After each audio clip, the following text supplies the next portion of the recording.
Welcome to economics classes. आज हम मुद्रा के संबंध में पढ़ेंगे। मुद्रा या मनी इंग्लिश में कहते हैं। तो मुद्रा चूंकि इकोनॉमिक्स का एक इम्पोर्टेंट टॉपिक है और मुद्रा के संबंध में जब हम मनी बैंकिंग या इंटरनेशनल ट्रेड या कोई भी और सब्जेक्ट पढ़ते हैं और टॉपिक्स पढ़ते हैं तो उसमें मुद्रा की का उल्लेख हर जगह आता है। मुद्रा के संबंध में अनेक कॉन्सेप्ट्स हैं, वो सब समझने के लिए हमें कम से कम मुद्रा क्या है और मुद्रा का बेसिक कॉन्सेप्ट क्लियर होना चाहिए, तो इकोनॉमिक्स पढ़ना आसान हो जाता है। इसमें हम जो पढ़ने वाले हैं एस्पेक्ट वो है अर्थ एवं परिभाषा। मुद्रा के अर्थ एवं परिभाषा क्या है और मुद्रा की विशेषताएं, characteristics of money, meaning and definition, मुद्रा के कार्य, फंक्शन ऑफ मनी बहुत ही इंपॉर्टेंट है, और क्लासिफिकेशन ऑफ मनी, मुद्रा का वर्गीकरण। इन पहलुओं को इसमें हम कवर करेंगे।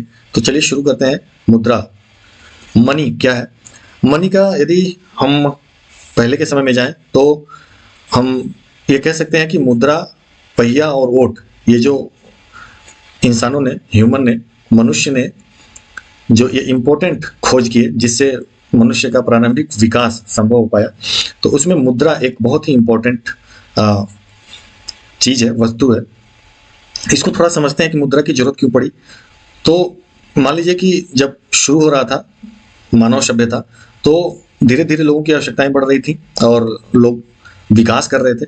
तो ऐसी स्थिति में जब श्रम विभाजन और विशिष्टीकरण शुरू हो गया, जैसे कोई जूता बनाने वाला हो, ठीक है, शूज बना रहा है, और कोई भोजन बना रहा है, भोजन पैदा कर रहा है, फूड, और कोई रोटी पैदा कर रहा है, कोई कपड़ा पैदा कर रहा है, क्लोथ, कोई कपड़ा पैदा कर रहा है, कोई एजुकेशन दे रहा है, एजुकेशन शिक्षा दे रहा है। तो शूज बनाने वाला है, शूज जूते बनाएगा, अपने लिए तो बनाएगा ही, बाकी इतना शूज बनाएगा कि उन शूज को बेच करके और अपनी बाकी की आवश्यकताएं पूरा कर सके, या उन शूज के माध्यम से अन्य आवश्यकताओं की वस्तुओं को विनिमय कर सके। तो यदि फूड उसे चाहिए होगा तो फूड वाले से वो शूज दे करके और उससे फूड एक्सचेंज कर लेगा। यदि उसे क्लोथ चाहिए होगा तो क्लोथ, कपड़ा प्राप्त करने के लिए उसे कुछ शूज देगा और उसके बदले कपड़ा प्राप्त कर लेगा। यदि उसे शिक्षा चाहिए होगा तो कुछ शूज दे करके और यहाँ से शिक्षा प्राप्त कर लेगा। इसी प्रकार से एजुकेशन वाला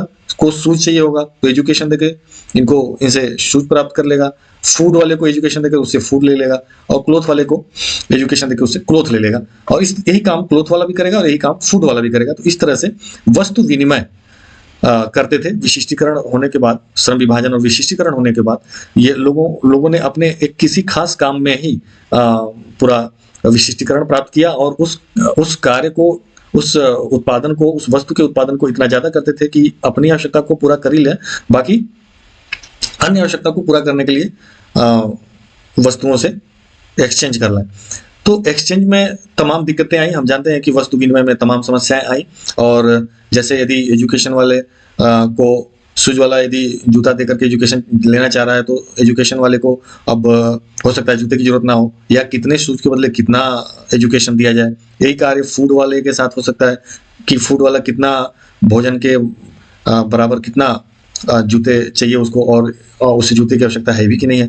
तो ये समस्याएं आने लगी, और फिर कितना उसका मापन कितना किया जाए। इन सभी समस्याओं को देखते हुए यह देखा गया कि लोगों ने विचार किया कि जैसे विनिमय की समस्या या उसको संचय करने की समस्या या उसका मूल्य कैसे मापा जाए, इसकी समस्या को समाधान के लिए लोगों ने सोचा कि एक ऐसी वस्तु को बनाया जाए जो ना तो खराब हो और ना ही कोई उसे लेने से मना करे और उसे रखने में भी आसानी हो। तो इस प्रकार से उन्होंने एक वस्तु ऐसी बनाई जिसे हम मनी के रूप में जानते हैं।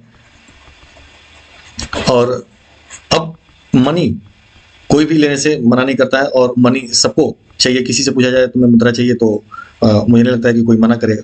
तो मुद्रा अब कोई भी जो भी उत्पादक है वो अपने वस्तु को पहले मुद्रा में बदल लेता है। जैसे किसी ने गेहूं उत्पादन किया तो गेहूं बेच करके मुद्रा के रूप में अपने पास ले लेगा और मुद्रा से सारी वस्तुओं को क्रय कर सकेगा। तो ये चीजें आसान हो गई मुद्रा के आने से, और इस प्रकार मुद्रा का विकास हुआ। तो इस मुद्रा के संबंध में अनेक अर्थशास्त्रियों ने अपने तरीके से परिभाषित किया है, और कुछ प्रमुख परिभाषा है। जैसे एक सेलिगमैन अर्थशास्त्री है, सेलिगमैन ने कहा कि मुद्रा वह वस्तु है जिसे सर्वग्राह्यता प्राप्त हो। मुद्रा वह वस्तु है जिसे सर्वग्राह्यता प्राप्त हो। और एक हर्टले विदर्स है, हर्टले विदर्स,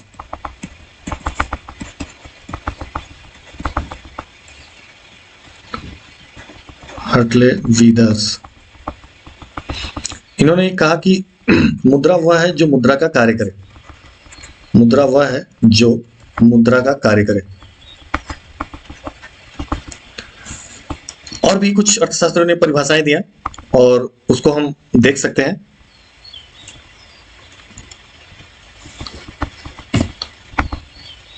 यहाँ पे 2-3 मुद्रा के संबंध में 2-3 चीजों को दिया गया है। मुद्रा एक ऐसी वस्तु है जिसे विस्तृत रूप में विनिमय के माध्यम, मूल्य का मापक, ऋणों के अंतिम भुगतान तथा मूल्य के संचय के साधन के रूप में स्वतंत्र एवं सामान्य रूप से स्वीकार किया जाता है। ऐसी वस्तु मुद्रा हो सकती है जिसे विनिमय के माध्यम एवं ऋणों के अंतिम भुगतान के रूप में सामान्य स्वीकृति प्राप्त है। इस आधार पर हम आंक पत्रों, चेक, विनिमय पत्र आदि को मुद्रा के रूप में स्वीकार नहीं कर सकते। इस प्रकार केवल धातु के सिक्के, कागजी मुद्रा को ही मुद्रा में शामिल किया जाता है। तो ये मुद्रा किसको कहेंगे और मुद्रा के में किस चीजों को शामिल करेंगे? जैसे चेक और विनिमय पत्रों को हम मुद्रा के रूप में शामिल नहीं करते हैं। दूसरा यह है कि मुद्रा की परिभाषा या मुद्रा का अर्थ क्या है, मुद्रा हम किसे कहेंगे? तो 2-3 चीजें हैं। एक तो विनिमय की माध्यम का कार्य कर रहा हो, मूल्य का मापक का कार्य कर रहा हो, ऋणों के अंतिम भुगतान का कार्य कर रहा हो और मूल्य के संचय का कार्य कर रहा हो। ये 4 चीजों का कार्य कर रहा हो तो हम उसे मुद्रा कहेंगे। क्राउथर ने एक परिभाषा दिया, मुद्रा वह वस्तु है जो सामान्यतया विनिमय के माध्यम के रूप में प्रयोग तथा समानता स्वीकार की जाती है। गुस्ताव कैसल ने एक परिभाषा दिया, मुद्रा वह वस्तु है जो अन्य वस्तुओं का मूल्यांकन करने के लिए सामान्य मापन का कार्य करती है। मुद्रा का प्रमुख और मौलिक कार्य एक ऐसी गणना के आधार पर कार्य करना है जिसके द्वारा विनिमय योग्य वस्तुओं के मूल्य निर्धारित किया जा सके। ये गुस्ताव कैसल और क्राउथर की परिभाषाएं दी गई हैं। तो ये मनी की कुछ आधारभूत परिभाषा और उसको समझने के लिए अर्थ यहाँ पे समझाया गया। अब नेक्स्ट देखते हैं मुद्रा की विशेषताएं। मुद्रा की क्या क्या विशेषताएं हैं उसको हमें यहाँ पे देखना है। कॉमन एक्सेप्टेंस, सामान्य स्वीकृति, यानी कि मुद्रा की कोई भी व्यक्ति स्वीकार करने से मना नहीं कर सकता है और कोई भी व्यक्ति मुद्रा को लेने के लिए तुरंत तैयार हो जाए। यदि हम किसी वस्तु को क्रय करते हैं या किसी वस्तु को खरीदना चाहते हैं तो मुद्रा के द्वारा हम उस वस्तु को खरीद सकते हैं, प्राप्त कर सकते हैं। और कोई भी वस्तु मुद्रा के लिए हम यदि कहीं काम करना चाहते हैं, काम करने जाते हैं और हमें मुद्रा दिया जाता है तो हम मना नहीं करेंगे, क्योंकि हमें पता है कि मुद्रा से हम हर वस्तु तक पहुंच सकते हैं। मुद्रा केवल हो तो हमें किसी भी जरूरत के सामान के लिए परेशान नहीं होने पड़ेंगे। तो इसलिए एक कॉमन स्वीकृति है, कॉमन एक्सेप्टेंस है कि कोई भी व्यक्ति मुद्रा को तुरंत स्वीकार कर लेता है, मुद्रा को लेने से मना नहीं करता है, क्योंकि वह जानता है कि मुद्रा हर कोई लेगा और हर कोई उसे स्वीकार करके उसके आवश्यकता की वस्तुओं को पूरा करेगा। तो इसलिए सभी व्यक्तियों में स्वीकार किया जाता है, सभी पब्लिक के द्वारा मुद्रा को बिना किसी हिचकिचाहट के ले लिया जाता है, क्योंकि उसे पता है कि मुद्रा गवर्नमेंट के द्वारा प्रमाणित है।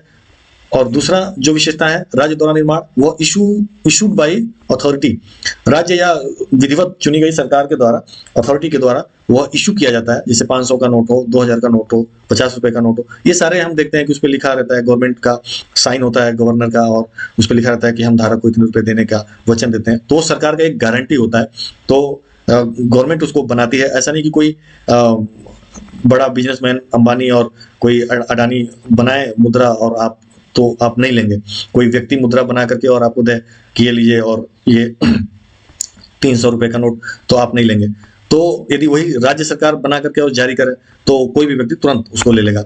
मूल्य संचय का साधन का कार्य करता है, वो मूल्य संचय का साधन करता है। साधन का मतलब यह हुआ स्टोर ऑफ वैल्यू का अर्थ यह है कि वह आपको यदि अगले साल कोई लैपटॉप चाहिए या अगले साल कोई गाड़ी चाहिए तो आप उसका संचय अभी से करना शुरू कर सकते हैं, उसके बराबर, उसके मूल्य के बराबर संचय कर सकते हैं। तो यदि आपको गाड़ी के लिए 10 लाख रुपए चाहिए तो 10 लाख रुपए आज अभी से कुछ पैसे उसको जमा करते जा सकते हैं। इसी को कहा गया स्टोर ऑफ वैल्यू। तो उस वस्तु के मूल्य के बराबर आप मुद्रा के रूप में संचय कर सकते हैं, रख सकते हैं, और जब जरूरत पड़े आप उसको क्रय कर सकते हैं। चौथा है ह्रास के तत्व का अभाव। मुद्रा में डिप्रिसिएशन नहीं होता है, ह्रास नहीं होता है। ऐसा नहीं कि अभी जैसे कोई वस्तु रखे, कोई बर्गर रखिए या पिज्जा रखिए तो वो खराब होने का डर है ना। कोई और सामान रखिए, कोई जूते रखिए तो घिस जाएगा, है ना। लेकिन मुद्रा के रूप में यदि मुद्रा घिस भी जाता है, यदि 500 का नोट है और 500 का नोट चाहे जितना भी घिस जाए, जितना भी पुराना हो जाए, गंदा हो जाए, तो भी वो 500 रुपए के बराबर ही चलेगा। लेकिन अन्य वस्तुओं के मामले में यदि पुराना हो जाए तो सबसे पहले पूछा जाता है कि ये कितने साल पुराना है, कितना चला है, उस हिसाब से उसका वैल्यू डिप्रिशिएट हो जाएगा। यदि आप आज गाड़ी यूज कर रहे हैं, कोई स्कूटर चला रहे हैं और 2 साल बाद आप बेचने जाए, 2 साल बाद ऐसा नहीं कि आज जो वैल्यू है वही वैल्यू मिलेगा, वो उसका वैल्यू कम हो जाएगा। लेकिन पैसे के साथ, रुपए के साथ, मुद्रा के साथ ऐसा नहीं है। तो ये 4 मुख्य रूप से विशेषताएं थी मुद्रा की। अब मुख्य जो कार्य है मुद्रा का वो हम देखेंगे, मुद्रा के कौन कौन से कार्य हैं और उस पर हम चर्चा करेंगे। कुछ प्रमुख कार्य है, और हालांकि मुद्रा के और भी अनेक कार्य हैं, उसको बहुत अधिक कार्य हैं, तो उसमें से हमने जो प्रमुख कार्य है उसको यहाँ पे हम डिस्क्राइब करेंगे। और इन प्रमुख कार्यों को, ये परंपरागत कार्य भी कहते हैं, इन परंपरागत कार्यों को प्रोफेसर किनले ने ये कार्यों को प्रतिपादित किया था, और उन्होंने ये बताया था कि मुद्रा के कार्यों को हम 3 भागों में रख सकते हैं। पहला भाग है प्राथमिक कार्य, प्राइमरी फंक्शन। प्राइमरी फंक्शन में मुख्य रूप से ये 2 कार्य शामिल किए जाते हैं मुद्रा के। एक तो विनिमय का माध्यम, मीडियम ऑफ एक्सचेंज, दूसरा मूल्य का मापक, स्टैंडर्ड ऑफ प्राइस। तो विनिमय का माध्यम, अभी हमने देखा कि विनिमय का ये माध्यम है और विनिमय के लिए ये बहुत ही इंपॉर्टेंट कार्य करता है। हम किसी भी दुकान पे जाते हैं तो किसी भी वस्तु की आवश्यकता है तो उसके लिए हम मुद्रा लेकर जाते हैं और उसको एक्सचेंज कर लेते हैं। पहले ये समस्या थी वस्तु विनिमय में कि हम कितना वस्तु के बदले कितना दें, और कोई उस वस्तु को लेने के लिए, हमारी वस्तु को लेने के लिए तैयार है भी कि नहीं है। तो विनिमय का वो उस कठिनाई को मुद्रा ने दूर कर दिया, और हमें यदि किसी वस्तु की जरूरत रहती है तो हम मुद्रा लेकर जाते हैं और उस वस्तु को प्राप्त कर लेते हैं। यानी कि मुद्रा से हम विनिमय कर लेते हैं, मुद्रा देकर के उस वस्तु को ले लेते हैं, यानी कि अदला बदली कर लेते हैं। और मुद्रा चूंकि सब लोग स्वीकार करते हैं, मुद्रा को कोई लेने से मना नहीं कर सकता है, तो इसलिए विनिमय का ये जबरदस्त एक्सचेंज मीडियम है, विनिमय का माध्यम है। नेक्स्ट है मूल्य का मापक। ये आसानी से मूल्य का मापक का कार्य करता है। कोई वस्तु कितनी कीमत में बेची जाए या किसी वस्तु की कीमत क्या है, ये डिसाइड करने के लिए ये मुद्रा बहुत ही आसान कर देता है काम। और चूंकि हम जानते हैं कि हर वस्तु के उत्पादन में जो लागत लगी है, जो कॉस्ट लगी है, वही उसकी प्राइस हो जाती है, और उस प्राइस के बराबर हम मुद्रा दे देते हैं। और प्राइस मुद्रा में होती है, मनी के रूप में होती है, ऐसा नहीं किसी वस्तु के रूप में, क्योंकि वस्तुएं बहुत सारी हैं। तो किसी वस्तु का यदि वस्तु के रूप में हम कीमत डिसाइड करेंगे तो वो बड़ा असंभव सा कार्य हो जाएगा कि हम गेहूं के लिए कितना, गेहूं के बदले कितना जूता देंगे, फिर हम एजुकेशन के बदले कितना हम उसकी कीमत तय करें, फिर हम कपड़े के बदले कितना कीमत तय करें, या फिर हम अन्य टीवी के बदले कितना कीमत तय करें। तो हर वस्तु के बदले एक कीमत तय करनी पड़ेगी, और वस्तुएं अनंत हैं। तो उस समस्या को समाप्त कर दिया मुद्रा ने, और मुद्रा के रूप में केवल कीमत, किसी वस्तु का कीमत केवल मुद्रा के रूप में तय कर दी जाती है, और उतनी मुद्रा देकर के हम उस वस्तु को प्राप्त कर सकते हैं। सेकेंड जो कार्य, सेकेंडरी फंक्शन है, वो है सहायक कार्य। सहायक कार्य में 3 तरह के कार्य हैं। पहला कार्य भावी भुगतान का माप। भविष्य में हम कितना भुगतान करेंगे किसी वस्तु के लिए। यदि वर्तमान में कोई हम किसी से वस्तु लेने का डील करते हैं, किसी वस्तु को लेने का वादा करते हैं, तो भावी भुगतान का माप क्या होगा, भविष्य में कितना भुगतान करेंगे, तो ये मुद्रा तय करता है। दूसरा है मूल्य का संचय। मूल्य का संचय, किसी वस्तु को हमें आज जरूरत नहीं है, तो हम यदि हमारे पास गेहूं बहुत ज्यादा है तो हम गेहूं को बेच करके और मुद्रा के रूप में उसको रख सकते हैं, और हमें भविष्य में कोई दवाई की जरूरत पड़ती है या हमें किसी शिक्षा की जरूरत पड़ती है तो उसको हम उसमें एक्सचेंज कर सकते हैं, और उस वस्तु की कीमत को आज ही हम संचय करके रख सकते हैं। क्योंकि वस्तुएं खराब हो जाती हैं, मुद्रा खराब नहीं होता है। हम उसको हमारे पास जो भी अतिरिक्त वस्तुएं हैं उसको हम बेच करके और मुद्रा के रूप में उस मुद्रा को बैंक में रख सकते हैं, और उस पर ब्याज भी कमा सकते हैं। मूल्य का हस्तांतरण, ट्रांसफर ऑफ वैल्यू। इसमें हम मूल्य का हस्तांतरण कर सकते हैं। यदि हमारे पास कोई गाड़ी है, उसको हम बेचना चाहते हैं, तो गाड़ी को बेच करके फिर दूसरी गाड़ी ले सकते हैं, तो ये मूल्य का हस्तांतरण हो सकता है। हमारे पास यदि देहरादून में कोई जमीन है, घर है, और हम दिल्ली में रहना चाहते हैं, तो उसको जमीन और घर को बेच करके और मुद्रा में कन्वर्ट कर सकते हैं, और उस मुद्रा से दिल्ली में ले सकते हैं। या किसी विदेश में हम जाना चाह रहे हैं, विदेश में रहना चाह रहे हैं, तो हम देहरादून का मकान या जमीन बेच करके, यहाँ की संपत्ति बेच करके और मुद्रा प्राप्त कर सकते हैं, और उस मुद्रा से हम विदेश में जाकर के और वहां पे क्रय करके रह सकते हैं। तो इस तरह से मूल्य का हस्तांतरण हो जाता है, ट्रांसफर ऑफ वैल्यू हो जाता है। तो ये सहायक कार्य हैं, 3 तरह के कार्य हैं ये सहायक। नेक्स्ट है आकस्मिक कार्य, कंटीजेंट फंक्शंस। इसमें मुख्य रूप से 3 इसमें भी हैं। पहला है वितरण का आधार। वितरण का आधार का अर्थ यह है बेसिस ऑफ डिस्ट्रीब्यूशन, कोई कितना काम कर रहा है और उसके आधार पे उत्पादन में कितना भागीदारी दे रहा है और उसके आधार पे उसको उसमें हिस्सेदारी मिलनी चाहिए। तो ये हम मुद्रा के माध्यम से मेजरमेंट कर सकते हैं कि किसने कितना योगदान दिया उत्पादन में और उसको हम वितरित करते समय कितना सबको उसके अनुपात में पारिश्रमिक प्राप्त हो जाए, यह मुद्रा ही कर सकता है। साख का आधार बेसिस ऑफ क्रेडिट क्रिएशन में, क्रेडिट साख के निर्माण में मुद्रा बहुत सहायक होता है। बैंक साख का निर्माण करते हैं, कमर्शियल बैंक, उनमें उनको जितना पैसा जमा होता है वो लोगों के द्वारा जमा किया जाता है, उस पैसे से वो लोगों को उधार देते हैं और जिसके आधार पे वो साख का निर्माण करते हैं। नेक्स्ट है पूंजी एवं धन को उत्पादन का गुण प्रदान करना। पूंजी और धन, किसी के पास कैपिटल है और संपत्ति है तो उसको किस प्रकार से वो इन्वेस्टमेंट करके और उत्पादन के कार्य में लगा सकता है। किसी के पास जमीन है तो जमीन पे वो जमीन का पे किसी फर्म को लगा सकता है, किसी उत्पादन की फैक्ट्री को लगा करके उत्पादन कर सकता है, या उस जमीन पे वो कुछ सेब के बागवान लगाना चाहता है तो उस जमीन पे वो मुद्रा के द्वारा अनेक वस्तुओं को अनेक उसके लिए आवश्यक सामग्री को खरीद करके और उस पे उत्पादन कर सकता है सेब का। या किसी के पास कुछ मशीनें हैं और टेक्नोलॉजी है तो उस टेक्नोलॉजी से अन्य सहायक जो रॉ मटेरियल्स है उनको खरीद करके और उत्पादन का कार्य कर सकते हैं। तो ये एक इंपॉर्टेंट कार्य है मुद्रा का। तो ये 3 तरह के कार्य हैं मुद्रा के, जिसको किन्नले ने दिया था। प्रोफेसर किन्नले ने इन कार्यों को बताया था। ये प्राथमिक कार्य, सहायक कार्य, आकस्मिक कार्य, यानी कि प्राइमरी फंक्शन, सेकेंडरी फंक्शन और कंटीजेंट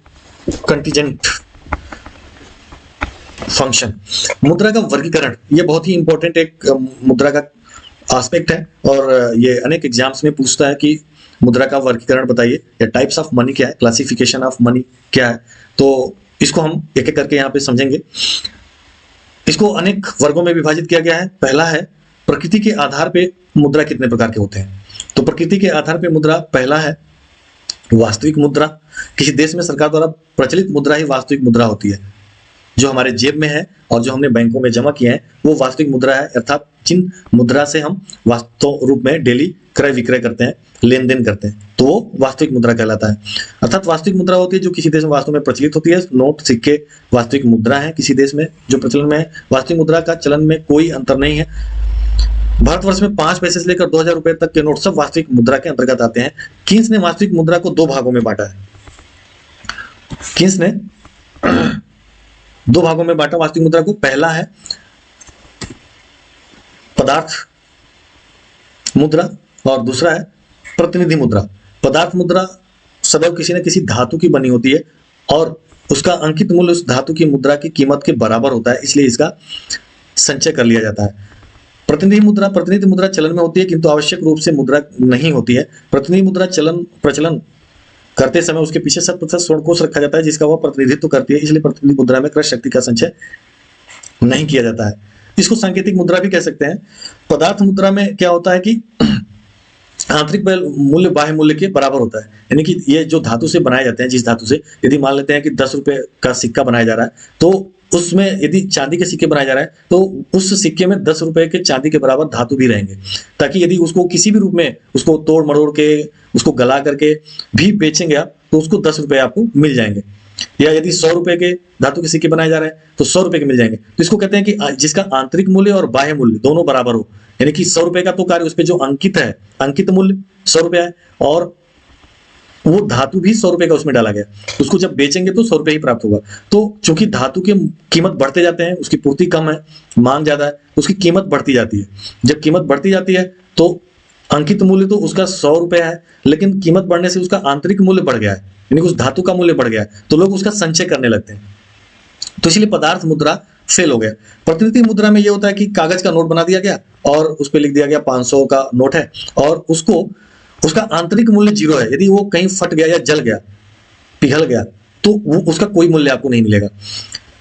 ठीक है, इसे गवर्नमेंट जारी करती है और जो गवर्नमेंट जारी करने से पहले इसके पीछे स्वर्ण कोष रख लेती है, तभी तो वो वादा करती है कि आपको 500 रुपए हम देंगे। यदि फेल हो जाता है मुद्रा और कोई लेने से मना कर देता है तो आप गवर्नमेंट को देंगे तो गवर्नमेंट आपको 500 रुपए का सोना दे देगी। उसके पीछे ये कारण होता है। तो 500 रुपए का मूल्य, बाह्य मूल्य तो इसका 500 रुपए है, लेकिन आंतरिक मूल्य कुछ नहीं है, आंतरिक मूल्य इसका 0 है। क्यों? क्योंकि इसके यदि फाड़ देते हैं या काट के टुकड़े टुकड़े और फेंक देते हैं तो इसका मूल्य कुछ नहीं होगा, कागज का टुकड़ा हो जाएगा। जैसे गवर्नमेंट आई और उसने कहा कि 500 और 1000 रुपए के नोट को बंद किया जाता है, तो वो 500 और 1000 रुपए के नोट कागज के टुकड़े रह गए, फिर उसको कोई लेने से मना कर दिया और नहीं लिया। तो इसको प्रतिनिधि मुद्रा कहते हैं। ये केवल प्रतिनिधित्व करता है, वास्तव में उसके आंतरिक मूल्य कुछ नहीं होता है, वो केवल कागज का टुकड़ा होता है। पदार्थ मुद्रा में ऐसा नहीं है। पदार्थ में उसमें इतनी धातु डाली जाती है, सोने या चांदी का जो सिक्का बनाया जाता है, उस सिक्के में उतने के बराबर उसमें पदार्थ भी रहता है। वो सिक्का यदि गल जाए, पिघल जाए, तो भी उसको उतने में बेचें तो उतना पैसा हमें प्राप्त हो जाएगा। एक होता है हिसाब की मुद्रा। हिसाब की मुद्रा क्या होता है? तो हिसाब की मुद्रा से आशय उस मुद्रा से है जिसमें सभी प्रकार के हिसाब किताब रखे जाते हैं। इसी मुद्रा में ऋणों की मात्रा, कीमतों एवं क्रय शक्ति को व्यक्त किया जाता है। यह आवश्यक नहीं कि देश की वास्तविक मुद्रा ही हिसाब की मुद्रा हो, हिसाब किताब की मुद्रा हो। संकट काल में ये दोनों अलग अलग हो सकते हैं। ज्यादातर दोनों मुद्राएं एक ही होती हैं, वास्तविक मुद्रा और हिसाब किताब की मुद्रा। जो हमने पीछे वास्तविक मुद्रा पढ़ा, ये एक ही होता है। जैसे भारत में रुपया है, तो रुपया ही हिसाब किताब की मुद्रा होगी और वास्तविक में चलन में भी होगी। लेकिन कभी संकट वगैरह की स्थिति आ जाती है, जैसे प्रथम विश्व युद्ध के पश्चात 1923 में जर्मनी ने वास्तविक मुद्रा तो मार्क था जर्मनी में, किंतु हिसाब किताब की मुद्रा अमेरिकी डॉलर या फ्रंके थी। इसका कारण यह था कि जर्मनी मार्क की तुलना में इन मुद्राओं का मूल्य अधिक स्थिर थे। प्रायः प्रत्येक देश की वास्तविक मुद्रा, हिसाब किताब की मुद्रा एक ही होती है।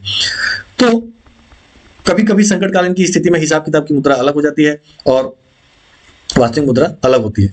तो हिसाब किताब की मुद्रा वह मुद्रा है जो लिखित में, लिखने पढ़ने में रखी जाती है, और अक्सर यह वास्तविक मुद्रा ही हिसाब किताब की मुद्रा भी होती है। नेक्स्ट है वैधानिक मान्यता के आधार पर मुद्रा का वर्गीकरण किया गया है। वैधानिक मान्यता के आधार पर पहला है विधिग्राह्य मुद्रा। वह मुद्रा जो भुगतान के साधन के रूप में जनता द्वारा स्वीकार की जाती है। व्यक्ति भुगतान के रूप में इसे स्वीकार करने से इनकार नहीं कर सकता है, और यदि ऐसा करता है तो उसको दंडित किया जा सकता है। इसलिए विधिग्राह्य मुद्रा इसको कहते हैं। ठीक है, तो विधिग्राह्य मुद्रा यानी कि जो विधिवत सरकार के द्वारा जारी की गई मुद्राएं हैं, जैसे हम रोज यूज करते हैं मुद्राओं का, तो उस मुद्रा को विधिग्राह्य मुद्रा कहते हैं, और उस मुद्रा को लेने से कोई मना नहीं कर सकता है। वह एक दंडनीय अपराध है। इसको दो भागों में रखा गया है। एक तो सीमित विधिग्राह्य मुद्रा। सीमित विधिग्राह्य मुद्रा वह मुद्राएं होती है जो सीमित मात्रा में कोई व्यक्ति लेने को तैयार होता है। जैसे सिक्कों को एक निश्चित मात्रा के बाद कोई भी व्यक्ति लेने से मना कर सकता है। ऐसा नहीं कि आप एक थैला भर के सिक्का ले जाए, 1 रुपए, 2, 5 रुपए और 10 रुपए के सिक्के ले जाए झोले में भर के, और कहें कि ये सारा रख लो, दुकानदार को बोला कि ये रख लो, तो वो मना कर सकता है कि हम इतने सिक्के नहीं लेंगे। ठीक है, तो इसको हम कहते हैं सीमित विधिग्राह्य। कुछ सीमा तक तो कोई ले लेगा, 2-4 हो सकता है ले ले, लेकिन आप एक पूरा थैला ले जाए भर के तो वो मना कर सकता है, तो उसको आप बाध्य नहीं कर सकते हैं या उसके लिए कोई केस नहीं कर सकते हैं। एक होता है असीमित विधिग्राह्य मुद्रा। असीमित विधिग्राह्य मुद्रा में क्या होता है कि इसको कोई भी व्यक्ति लेने से मना नहीं कर सकता है, उसको असीमित रूप में उस मुद्रा को लेना होता है। तो इसमें सभी 1 रुपए से लेकर के और 1000 रुपए तक के नोट शामिल किए जाते हैं। 2000 रुपए तक के नोट, 1000 रुपए का तो नोट अब नहीं है, तो 2000 रुपए का नोट है। 2000 रुपए तक के नोट सभी असीमित विधिग्राह्य में आते हैं। कोई व्यक्ति इसको मना नहीं कर सकता है कि हम नोट नहीं लेंगे। सिक्कों के लिए मना कर सकता है, लेकिन नोट के लिए जो भी नोट होते हैं 200 के, 500 के, 2000 के, 100 के, 50 के, 10 के, 20 के, तो इसको कोई भी व्यक्ति लेने से मना नहीं कर सकता है। ना तो बैंक, ना तो कोई व्यक्ति लेने से मना कर सकता है, और उसे लेना ही होता है। इसलिए इसे हम असीमित विधिग्राह्य मुद्रा कहते हैं। इसके बाद है ऐच्छिक मुद्रा। वह मुद्रा जिसे व्यक्ति प्रायः अपनी इच्छा से स्वीकार कर लेता है, किंतु उसके अस्वीकार करने पर कानून द्वारा उसे इस मुद्रा को स्वीकार करने के लिए बाध्य नहीं किया जा सकता है। जैसे चेक, हुंडिया, विनिमय पत्र इत्यादि ऐच्छिक मुद्रा कहलाते हैं। तो ये ऐसा नहीं कि आप चेक दे रहे हैं किसी दुकानदार को तो वो लेने के लिए बाध्य ही है। आप देखते होंगे कि किसी को चेक दे रहे हैं, किसी वस्तु को खरीद रहे हैं और आपके पास मुद्रा नहीं है, लेकिन आपके पास चेकबुक है, तो चेक उसको देना चाह रहे हैं, तो मना कर सकता है, उसको बाध्य नहीं किया जा सकता है चेक लेने से। नेक्स्ट है पदार्थ के आधार पर मुद्रा का वर्गीकरण किया जाता है। पदार्थ के आधार पर मुद्रा का निम्नलिखित रूप से वर्गीकरण किया गया है। पहला, धातु मुद्रा।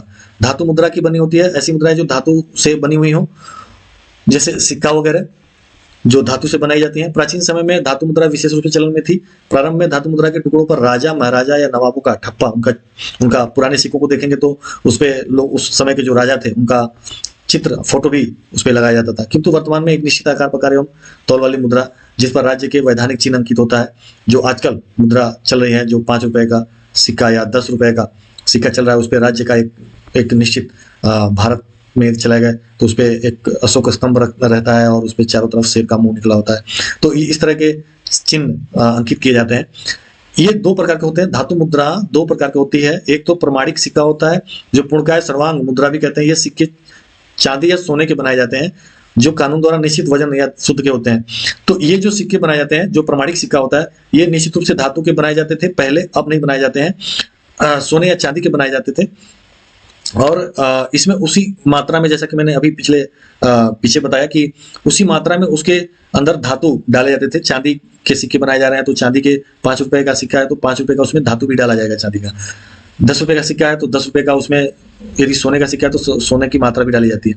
लेकिन ये पहले किया जाता था, अब इस तरह के सिक्के नहीं बनाए जाते हैं। अब सांकेतिक सिक्का बनाया जाता है जिसमें धातु का तो बनाया जाता है लेकिन उसमें जो धातु डाला जाता है वो घटिया धातु बनी होती है। तो इसलिए जो अंकित होता है उस पर 10 रुपया, उतने में ही वो चलन में रहता है। यदि उसको आप पिघलाएंगे या उसको यदि काट पीट देंगे तो वो कोई भी लेने से मना कर देगा, क्योंकि उसमें जो धातु है वो किसी काम की नहीं है, सोने और चांदी की नहीं है। वो कोई लेने से मना कर देगा और वो बेकार सिक्का हो जाएगा। क्यों ऐसा किया गया? इसलिए क्योंकि जब धातु इसमें डाला जाता था, बहुमूल्य धातु डाले जाते थे।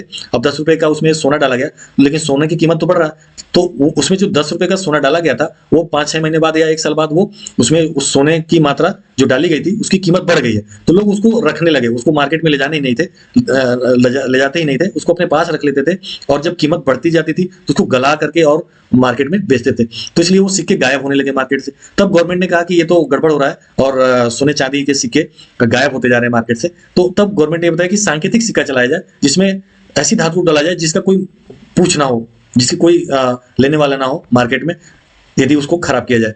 तो अब इस सिक्के को लोग खराब नहीं करते हैं और उसको चलाते रहते हैं मार्केट में। तो ये दो तरह के सांकेतिक और प्रमाणिक सिक्के बनाए गए। नेक्स्ट है पत्र मुद्रा। धातु मुद्रा, उसके बाद पत्र मुद्रा आया।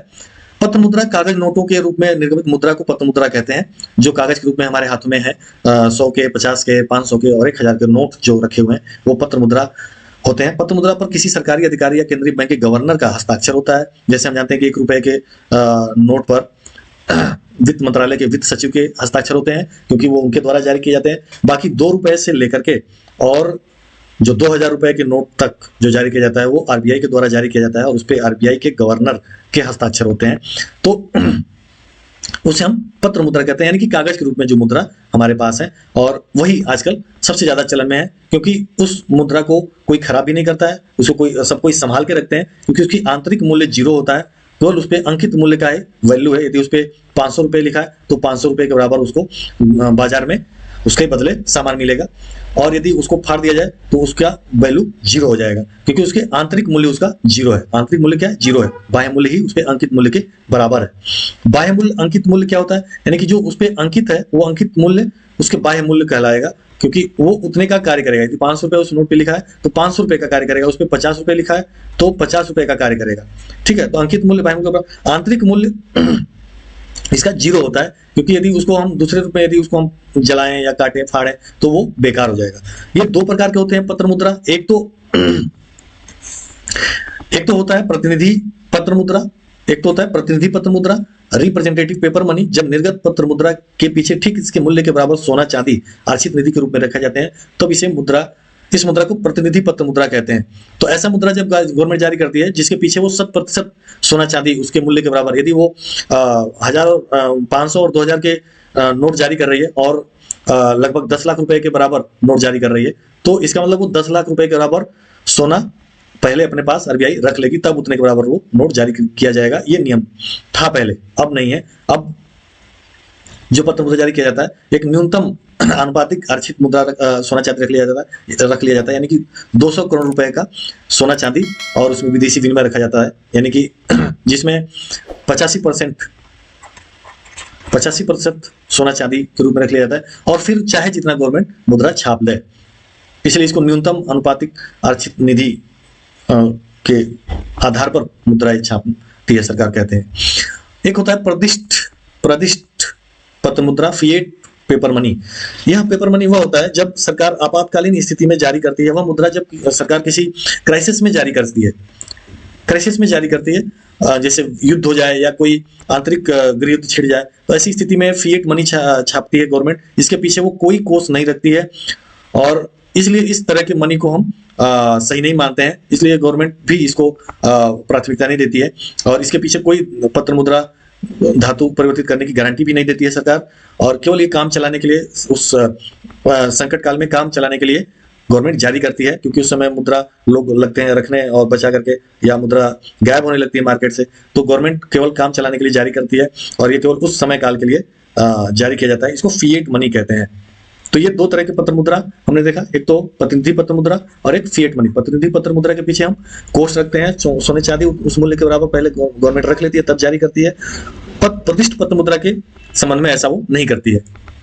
नेक्स्ट है विदेशी विनिमय के आधार पर मुद्रा का वर्गीकरण किया जाता है। विदेशी विनिमय के आधार पर दो तरह के मुद्रा होते हैं। एक तो सुलभ मुद्रा, यदि किसी देश की मुद्रा की मांग की तुलना में मुद्रा की पूर्ति अधिक है तो जनता की मांग पर ऋण सरलता से उपलब्ध हो जाती है, तो उस देश की मुद्रा को सुलभ मुद्रा कहते हैं। यानी कि वह मुद्रा जो आसानी से उपलब्ध हो जाए, बहुत ही कम ब्याज दर पे आरबीआई या अन्य बैंक मुद्रा देने को तैयार हो, तो उसे हम सुलभ मुद्रा कहते हैं। दुर्लभ मुद्रा, यदि मुद्रा की पूर्ति, सप्लाई ऑफ मनी कम है डिमांड ऑफ मनी से, यानी कि मुद्रा नहीं उपलब्ध, मार्केट में मुद्रा कम है, मुद्रा आसानी से उपलब्ध नहीं है, तो इसको हम दुर्लभ मनी कहते हैं। तो विदेशी विनिमय के आधार पे ये दो तरह के होते हैं। नेक्स्ट है कीमत अथवा ब्याज के आधार पर मुद्रा का वर्गीकरण। कीमत अथवा ब्याज के आधार पर मुद्रा का वर्गीकरण को दो भागों में इसमें बांटा गया। एक होता है सस्ती मुद्रा, एक दूसरा होता है महंगी मुद्रा। यदि मुद्रा बहुत अधिक कीमत या ऊंची ब्याज दरों पर उपलब्ध हो तो उसे महंगी मुद्रा कहते हैं।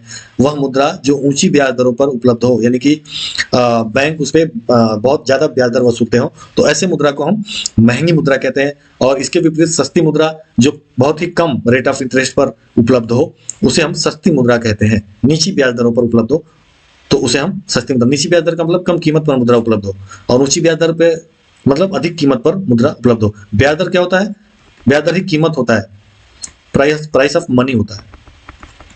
तो अधिक ब्याज दर का मतलब मनी की कीमत, मुद्रा की कीमत अधिक है, उसे हम महंगी मुद्रा कहेंगे। और कम ब्याज दर का मतलब मुद्रा की कीमत कम है और उसे हम सस्ती मुद्रा कहेंगे। ऐसी स्थिति में, सस्ती मुद्रा की स्थिति में लोग ज्यादा कर्ज लेते हैं, ज्यादा ऋण लेते हैं, बैंकों से उधार लेते हैं। और महंगी मुद्रा की स्थिति में लोग कम ऋण लेते हैं, कम कर्ज मुद्रा कम ऋण लेते हैं गवर्नमेंट से या बैंक से। तो इस प्रकार से कीमत अथवा ब्याज के आधार पर मुद्रा का वर्गीकरण दो प्रकार के होते हैं मुद्रा, सस्ती मुद्रा और महंगी मुद्रा। Thanks for watching, keep watching.